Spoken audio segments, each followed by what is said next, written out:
What's going on, guys? Your boy Amazing. We're back with another video, and in today's video, guys, we're going to be going over the 47th dev note from JP. By the way, they literally just posted this literally just now, and it says it's on the 4th, but it's the 3rd still when I'm recording this. But yeah, let's go over this and let's actually see what this dev note's about. You know, whenever we get a dev note, they usually give us stuff that they promise and stuff. So let's hope they follow through with the stuff they tell us in this dev note. So hello everyone, I'm Cool P, the producer of the 7 Deadly Sins Grand Cross. How are you doing, players? It's been a long time since we've unveiled Grand Cross to players in June 2019, and 3 years have passed before we knew it. Looking back, it seems there has been various events. It made me happy to see players enjoying Grand Cross, and on the contrary, I received opinions on the update I sometimes regretted and struggled.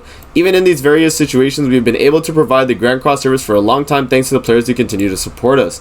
Playing a game is about creating fun and new experiences. The game and game development and services are about providing such content in order for a game to be loved for many years. It is an effort to work with many players. I think it is possible only with empathy and trust. As we celebrate the 3rd year anniversary, you feel that we need to make constant efforts to become a Grand Cross that is loved by all our players. We would like to express our sincere gratitude to all players who have supported us for a long time, and we will continue to do our best to provide the service to Grand Cross for a long time.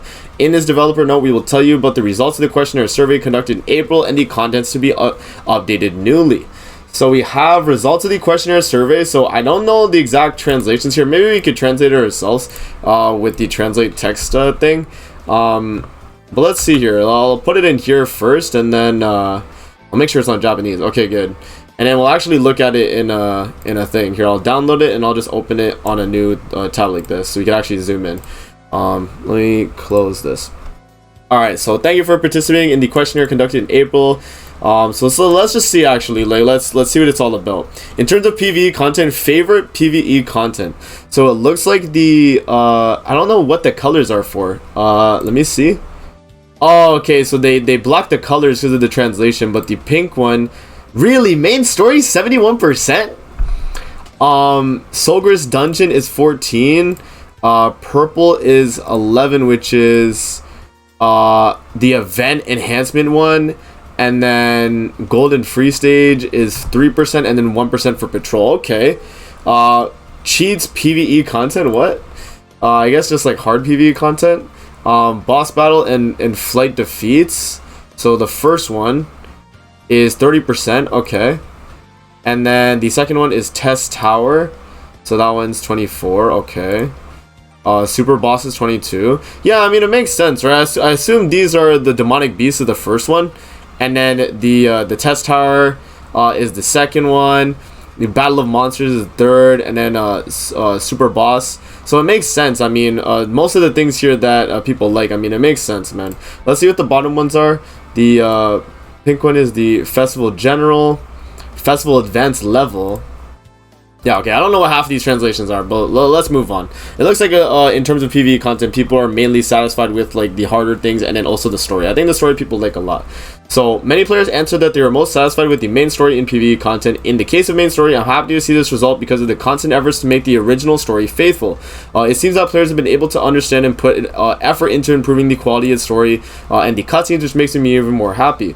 This chapter 23 is the part of the 4th period of the animation, and I would hope to you guys continue to enjoy the 7 Deadly Sins. So strategy PvE content. Among the capture content, it was selected as the most favorite content for Annihilation battles.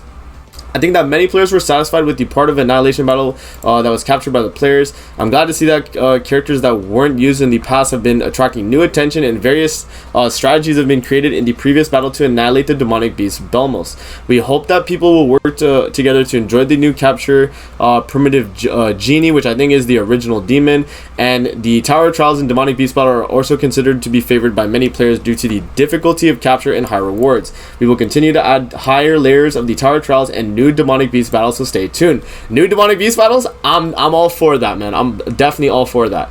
Yeah, let's see PvP content. I thought that many players chose PvP Visal Fight Festival because of the diamond that is reward and the PvP that can be easily without equipment. However, we also recognize that many players are playing for the purpose of the league. It is important to play a role in the window to consistently acquire diamonds, but we will continue to consider additional development directions so that we can motivate ourselves to grow further through competition with players. So let's actually see this translated now, and I'll download it, and then we'll move it to the other tab here as well. So let me X that out, and let's actually zoom in. Okay, training cave and okay.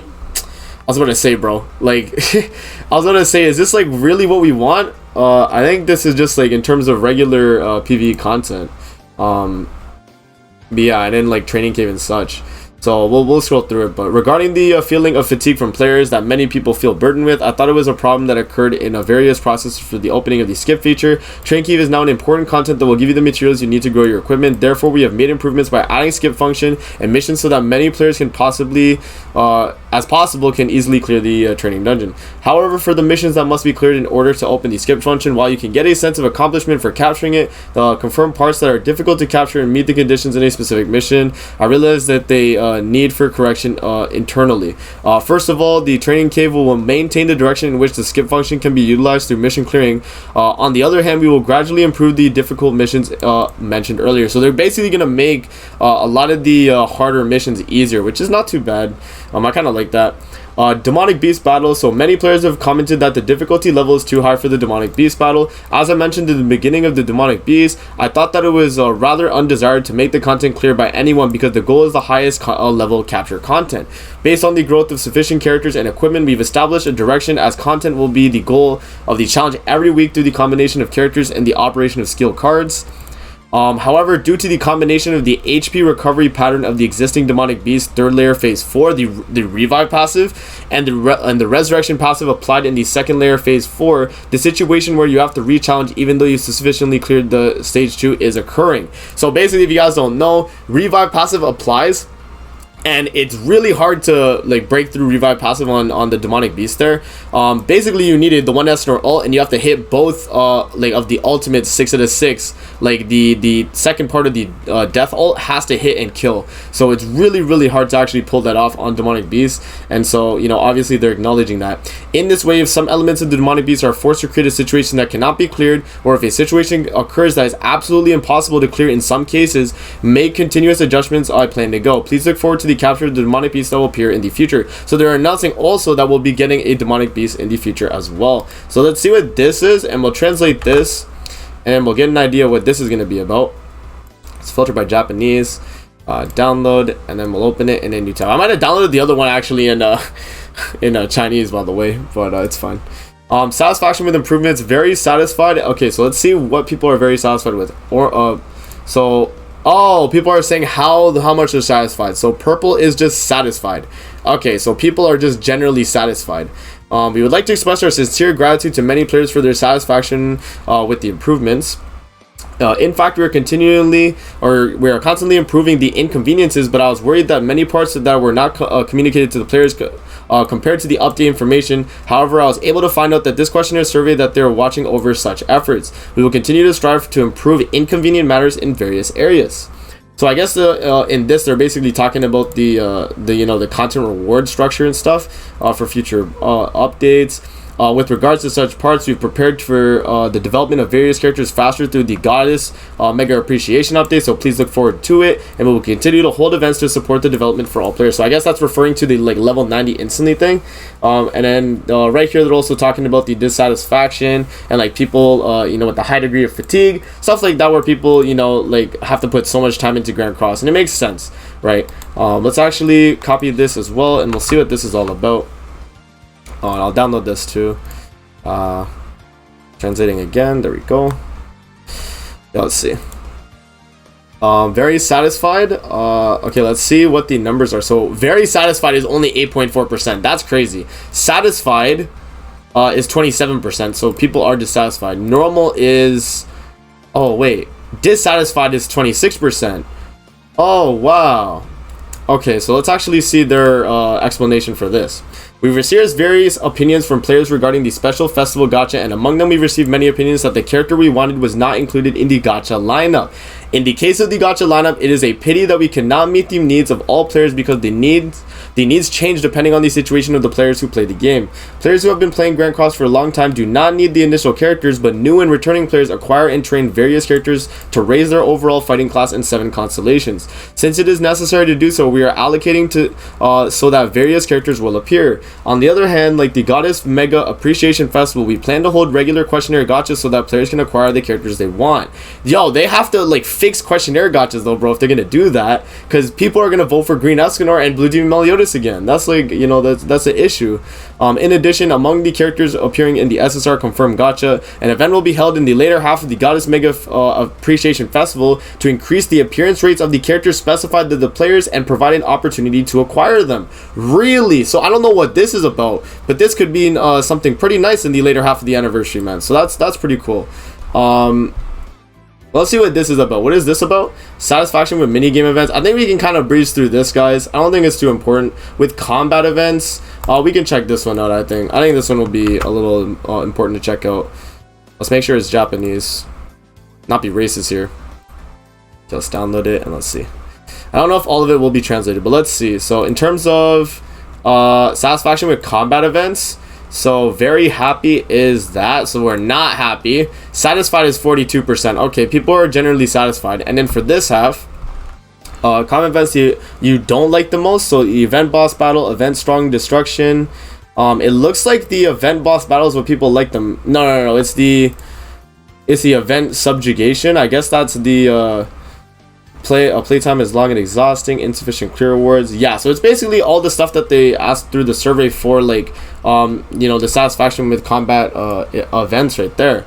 So I was most worried about the battle event, but I was a little relieved many players answered that they were satisfied. However, looking at the results of the questionnaire survey, it seems that there are parts where the same boss is tired of reprinting, and parts where it feels like the time required to play a 4-person party, such as the Pernpu, I guess, subjugation battle, is long. In the case of this boss battle, it was a hard time adjusting the difficulty level since it is an event. Anyone needs to be able to clear it, but the difficulty level is low. High level players can easily auto it, and the mode will not be fun to capture. On the other hand, if you create a specific conditions to capture without raising the boss's status, it will be hard to defeat to capture like the Clock Shell, or you will need a specific character. Yeah, so like basically for the Clock Shell boss, you need Kyo, because he just makes your life so much easier on that type of stage, and that's one of the main issues with that. But yeah, and then the later half of this dev note, they explained the expansion of training elements. So in the Goddess Mega Appreciation Festival, we've added a high-ranking Annihilation battle. The new Annihilation battle is related to the Super Evolution of characters and release of level 100. It has been a long time since we expanded the character development elements by adding the 6 stages of Super Awakening in September last year. It has been confirmed that many players have completed the training of important characters through various events and gameplay, while Super Evolution has passed for 1 year and Super Awakening has passed for more than 8 months. As for the fun of nurturing various characters, I think that strengthening your favorite character is an important part of having fun in the game, and as we celebrate the 3rd year anniversary of this time, we've made it possible for players to develop characters as much as possible. The development expansion will appear together with the new Annihilation boss, the original demon, and we expect players to have a novel strategy with a combination of characters. Of course, as a long time has passed since the service started, we fully understand that some players will find it burdensome, and that many characters have appeared. Just as players who still training characters and players who have newly started the game can follow the conventional training stage, the number of Super Evolution material drops to the Red, Gray, and Demonic Beast Howlix Annihilation battle have also been adjusted, so we prepare. So that's that right there. And then improving the path of heroes, so we completely renewed the way of conventional hero that exists as a guide quest for players who started Grand Cross. We will increase the stages of quest rewards, strengthening the rewards for each mission, and each time you complete the stages, you'll be able to acquire characters that are useful in the Annihilation battle, which is the most important content in Grand Cross. Reward characters will be provided at the state of level 80 you are and can be used immediately. That's pretty cool. And then the final part, I think, of the dev note here, guys, is going to be about the new content. So new PvE content briefly mentioned in the previous developer note. We are currently accelerating the development of the Underground Labyrinth tentative name. The new PvE content, Underground Labyrinth, is PvE content that focuses on various uses of characters you own. Through play, we are developing a new PvE method that clears the Labyrinth stage while growing the character from the initial level. Okay. Each stage of the labyrinth progresses with a combination of blocks and various functions such as character training, special buffs, and acquisitions of additional characters, recovery traps, etc. So it's kind of like those modes in the gacha games where they have like that you go through like kind of like a mini tower, and you get these like buffs, and then you get to like pick like you know, characters to add on the team and stuff. If you guys have played games like that, you'll know what I mean. It feels like it's going to be something like that. If all the characters in your possession become incapacitated during play, the stage progress and the character growth will be reset, and the stage blocks of the labyrinth will be rearranged. Yeah, so that makes sense. So it actually is something like that. So the new content underground is different from the content that requires specific capture or sufficient training of characters so that you can grow utilizing the characters you have played without burden. It is under development and will be the main content position of the seasonal update method. Okay, so that's pretty good. And then the new content implementation of the underground labyrinth is scheduled after the Goddess Festival, and the exact date and time will be announced in the update in a later update notice. Okay. So yeah, and then everyone is going to be receiving on JP at least. I know Global will get this when Anniversary drops as well, probably a little bit after. But everyone's going to be getting 33 SSR pendants and 125 of the original demon, you know, material here, so you guys can evolve your characters as well. So in terms of the entire dev note, I don't think it was like, you know, the greatest dev note in the world. Obviously, they're, you know, responding to the little like survey they did, and some of the responses is kind of accurate to what the community agrees to. But obviously, there's some things that they can improve on and work towards fixing. But you guys gotta let me know in the comment section below how you guys feel. That's gonna be it for the video, and I hope you guys enjoyed the video. Don't forget to like, comment, subscribe as always. If you guys want to see more videos like this, definitely let me know in the comment section below, and I'm gonna see you guys in the next video. Peace out and have a great rest of your day.